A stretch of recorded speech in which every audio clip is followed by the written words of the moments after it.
Kali ini kita akan mengajak kalian mengunjungi 3 pasar loak yang ada di Kota Semarang. Gas. Lokasi pertama di Pasar Loak PKL Kokrosono. Di sini saya membeli sepatu pantofel pria seperti ini, size-nya 39. Lalu di sini saya juga membeli alat kesehatan seperti ini, mereknya One Med. Kondisinya juga masih normal dan mulus banget seperti baru. Beli mikrofon untuk podcast seperti ini. Serutan pensil merek Carl Angel seperti ini, kondisinya masih mulus banget. Mainan boboiboy lumayan lah buat oleh-oleh anak di rumah. Kalau ini kelundungan atau lonceng sapi, ukurannya lumayan besar, bahannya kuningan. Kita dapat berpak HRS.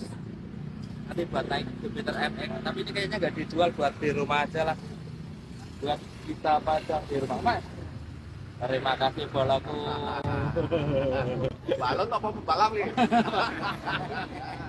Lanjut lagi, di sini saya membeli tongkat security yang bisa modot sendiri seperti ini. Bahan RC helikopter seperti ini, ada yang mau? Bentar-bentar kita lihat pesawat dulu, maklum di tempat saya nggak ada yang terbangnya serendah ini.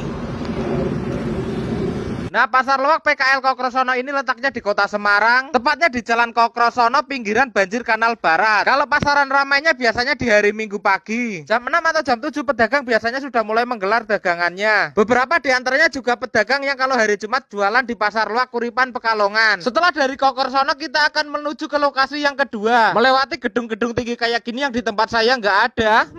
Di tempat kedua ini lokasinya di sekitaran Kota Lama Semarang. Tapi untuk pedagangnya tidak terlalu banyak, hanya berjajar sepanjang Jalan Sendowo ini. Di lokasi kedua ini, di sini saya membeli tas body pack original seperti ini. Kondisinya masih lumayan layak pakai. Lalu di sini saya juga membeli radio kempit merek nasional seperti ini, kondisinya masih hidup.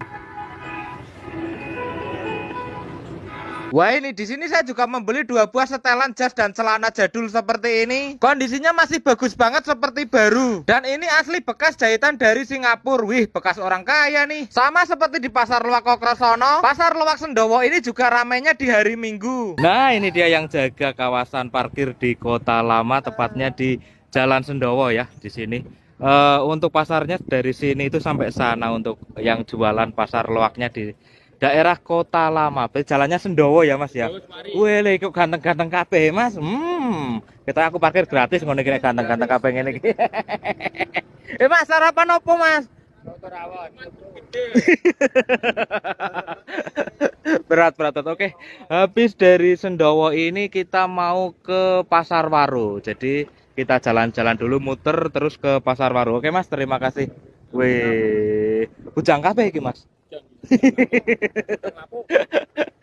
Tenang, sebagian besar juga di sini para pedagang yang biasa di Pasar Kuripan ya.